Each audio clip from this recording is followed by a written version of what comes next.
We have 85 comments on Instagram about Brent from Avant coming over here talking about lead rope soloing. And so we're just literally just going to make a video having him answer these because I could not fit this into a video if I wanted to. As soon as we're done filming this, we're going to film the stuff he came for. This is all about rope soloing, in case you need context and we clickbaited you into this. Mostly lead rope soloing. Mostly lead rope soloing. Why would you rope solo at all?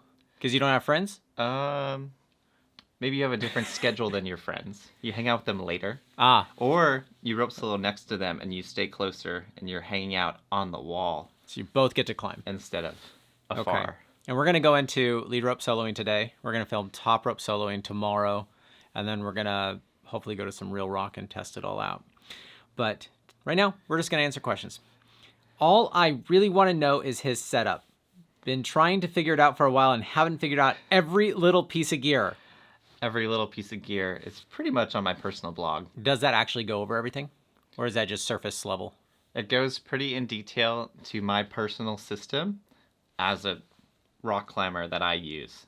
Okay. Unrelated to the brand, my personal blog goes through what I use for lead rope soloing. But then the brand widgets, all the gear, accessories, support that system really well. Gotcha.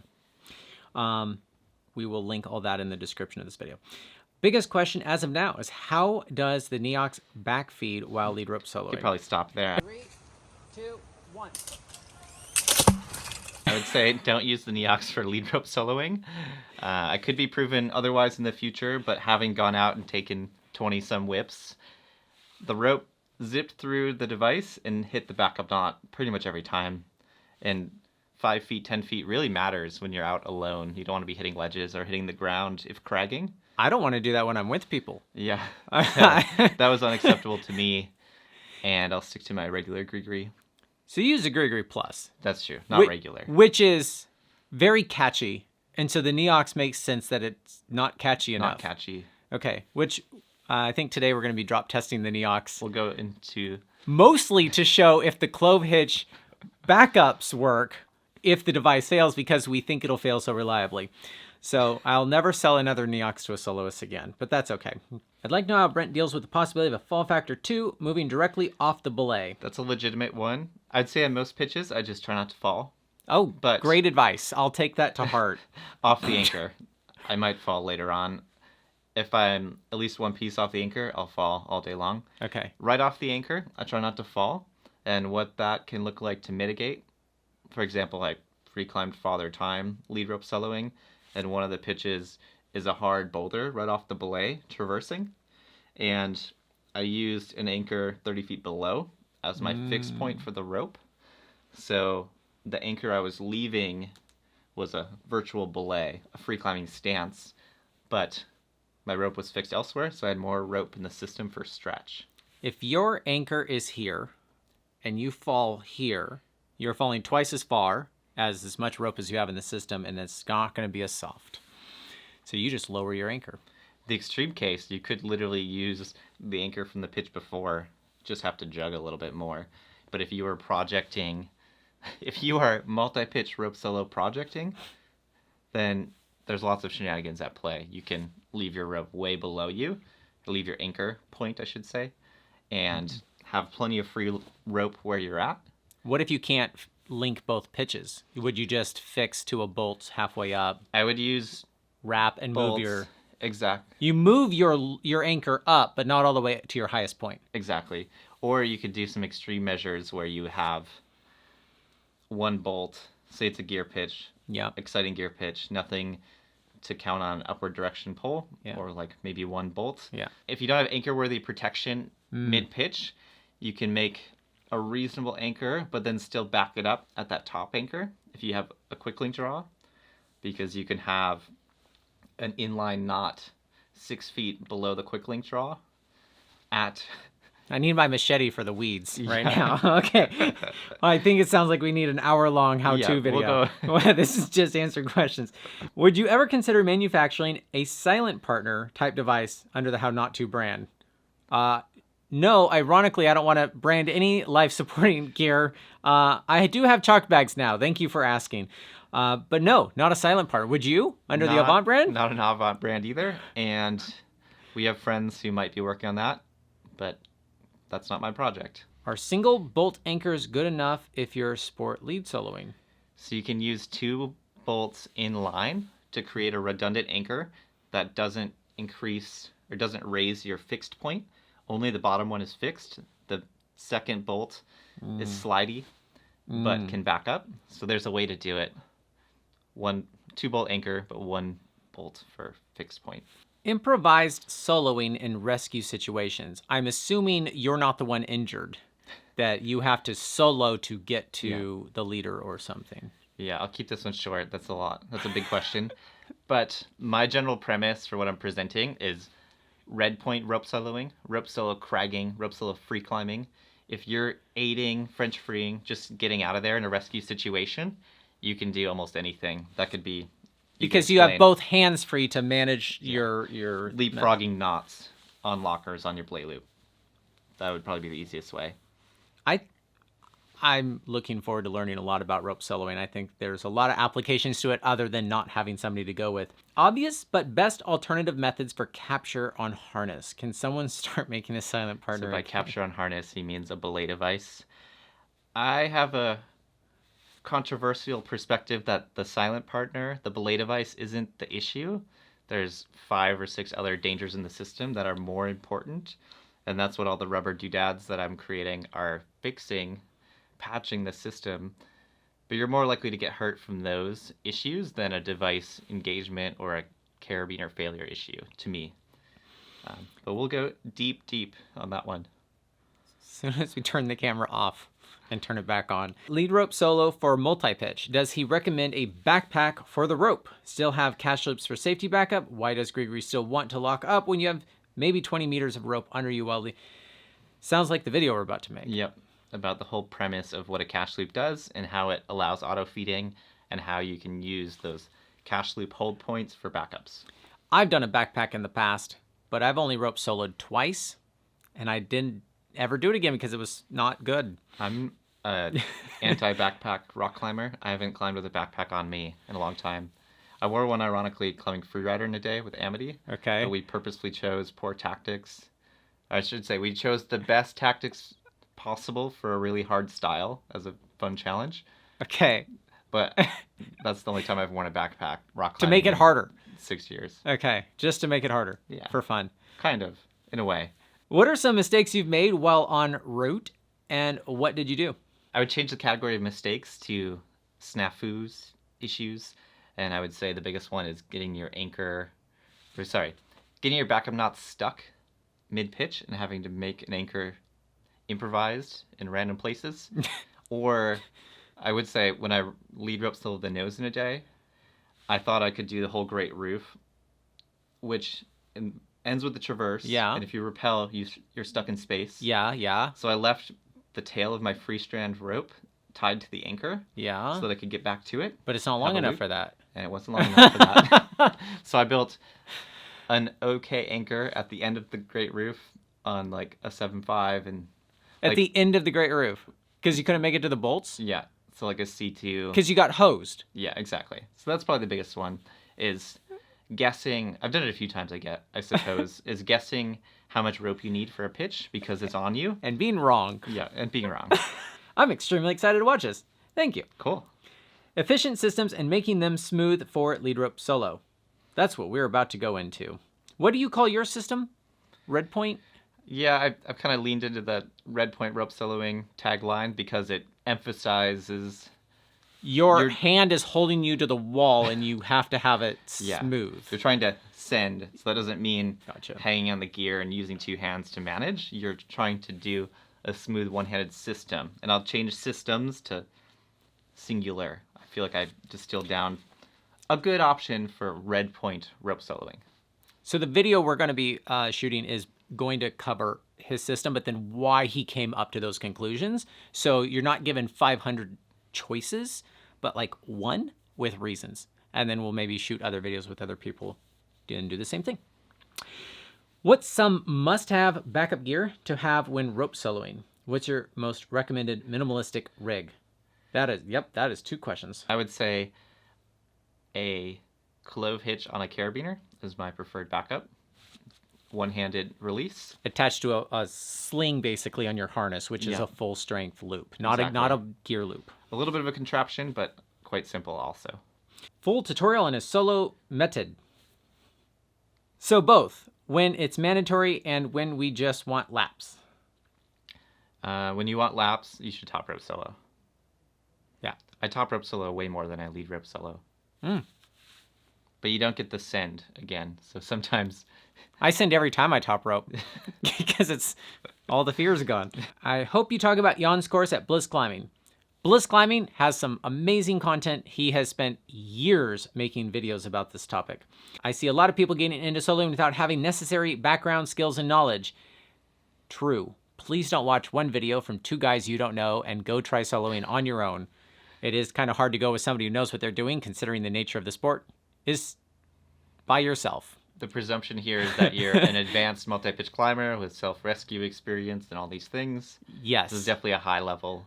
Don't leave the climbing gym and go outside for your first time and start doing stuff on your own.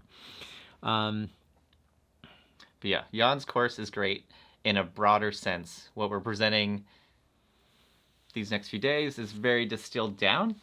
But if you want to learn more about the broader options and the decision-making process, I would say check out Jan's course. Just how? I want to climb outside more, but can't always find a partner. Again, we'll talk about it, but be sure you have an advanced level. Yeah. Not really a how-to video. It's a how not to video. You really need a friend and a partner before you can go without the friend and the partner. Top rope solo is better than lead rope solo. Agreed. Much cleaner and less complicated. Agreed. But I have aid soloed, and that is downright fun. I've always found it hard, though, to concentrate on equipment. If lead rope solo anything hard, it adds another element of difficulty and planning. True. I do think, however, most lead rope soloing should be avoided. This guy's a savage, pushing the limits into the lead rope solo 514. There's been many people that have lead rope solo 514 before me, but it is hard. What's harder than climbing a 514? Belaying yourself while doing it. All solid content. Please recommend to cut the tab. Oh, please do not recommend to cut the tab on any of the Grigories, as it can be more dangerous and it's not needed if the Grigori is suspended from the L of the Petzl. This is Jan. Jan is Bliss Climbing. I'm not recommended you take your angle grinder to your Grigori. It's actually especially not recommended. Why does everyone flip their device? Auto feed is nice, but reliability is better.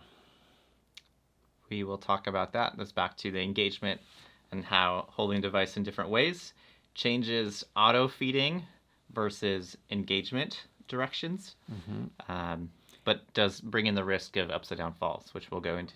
I need that bungee cord draw to get that soft catch. We're working on it. Was only 75 pounds for me, but the bungee used is a lot more expensive to get in the UK. Is it a special bungee? So me and my friend Derek Yeah. are garage shop tinkerers, and we have created this soft catch anchor setup using tarp straps, polyurethane tarp straps. And it's not a screamer replacement, but it does give you a softer catch. You're not getting spiked. Imagine your belayer, a live human belayer, just holding position and like just spiking you into the wall. That's what we're trying to avoid. And the Red Point Rope Soloing blog does have a recipe for making one of those garage shop style. How do you set up a test fall? I just did a bunch of test falls with the Neox, Yeah. and I didn't trust it. So you did on a really low angle rock with big whips? I found a 510 with a bulge, clean fall. Okay. I was falling at the bolt with just a little bit of slack. And I had inline knots within a single cache loop. So I would choose how far I wanted to fall. I'd make sure my legs don't get tangled with the cache loop. Yeah. But yeah, I do fall all the time on my lead rope solo system, personally. It's I've been possible. training low-grade slabby routes to dial in the process, and basically he doesn't want to roll down 20 feet of slab. That's fair. Falling on TR solo is way less of an invested risk than taking a lead rope solo whipper in the middle of nowhere with no one around. Good reminder, if you are considering lead rope soloing, you probably want a top rope solo. And once you've mastered top rope soloing and gotten bored with that, then consider lead rope soloing. If you're doing multi-pitch on trad, when you get to the top of a pitch, do you build 2 anchors, one for downward pull so you can rappel, and then a second for the upward pull in case you whip on the next pitch? You basically would have to. I feel like I've mostly encountered bolted anchors, the routes I've done. But yeah, I would probably aim for building a cam anchor that I can just rotate the angle of the cams. But you would re-rig your anchor for an upward force. Yeah. Once you're there, regrouping. How do you modify the Grigri Plus to attach it to the chest harness? We'll show a way to do it without modifying it. Do you need a chest harness? So what holding the device up is doing, it's making the device not swing up and hit your chest if you fall. And more than anything, it's making an ergonomic position for feeding out slack one-handed. You have more throw per movement. So it's easier to feed out slack to clip, less pumping motions. Is it better for a lead rope solo, the Grigri top rope mode, and upside down position with the chest harness, or the Edelrid pinch as we saw? Seabay is a really strong climber, and don't be confused what strong climbers can do with bad systems. Can I include that? Seabay's a friend. I've hassled him a little bit about this, but if you're a 14D climber and you can climb 13D with your system, that offset is really what you should pay attention to. And when seeing an example and projecting how smooth the system is, he did use the pinch, but you'll see him literally pushing it through to clip because he's on a knee bar. He's like endurance freak, where there's other options that auto feed better, but the pinch can auto feed well if held in a certain way, and we'll talk about that. More thing about the top rope Grigri Plus plug. So Grigri Plus top rope mode changes the spring force and makes it lower, which makes it more grippy, more grabby. Yeah. So it increases engagement, and that's what I personally like. Because the spring keeps it open. Yep. Gotcha. What would make you choose to top rope solo or lead rope solo? Ability level, height of wall, grade, difficulty? Again, heavy emphasis top rope soloing is way more friendly than lead rope soloing. Yeah. And you should have mastered that and be comfortable being out on your own, top rope soloing, making decisions before considering lead rope soloing. But you can't always walk to the top of the cliff and tie your rope to a big tree, throw it down. Sometimes you have to start from the bottom. What is the best way to test catch reliability of your device? Do you recommend people take controlled falls in a controlled environment to test the system they choose to use? Recommend's a hard word. big L for liability. No. Is it better not to wonder, though?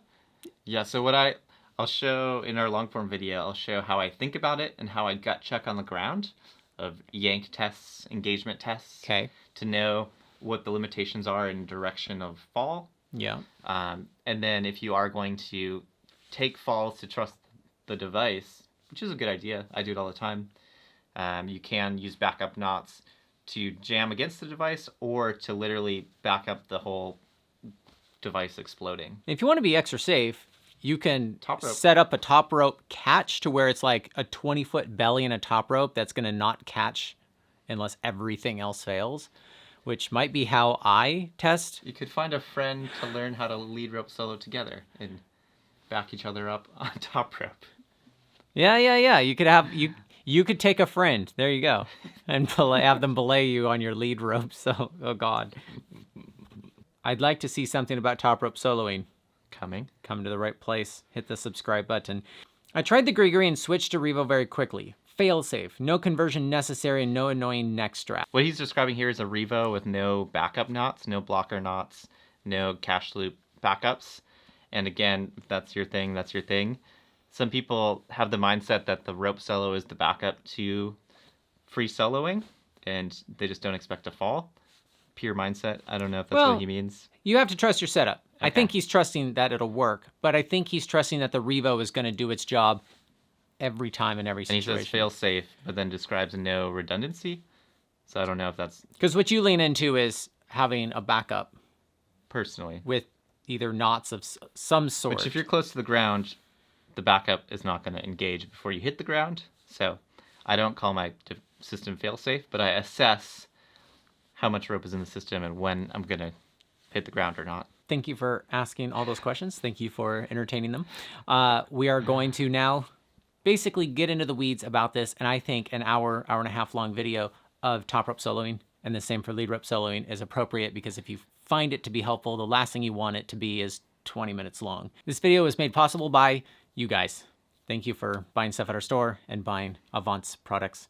You make rope soloing stuff, but also a phone leash so your phone can rope solo with you so you don't drop it. Do we have everything? What are we out of right now? I think snack packs. Yeah, snack packs are the main thing we're out, but the phone tether. Yeah. We're out of snack packs. We're going to get more of those in, but I think we have most everything else still in the shop. So Yeah, well- this is just a quickie video, but we appreciate you guys. Thanks for watching all the way to the end. Thank you. Cheers.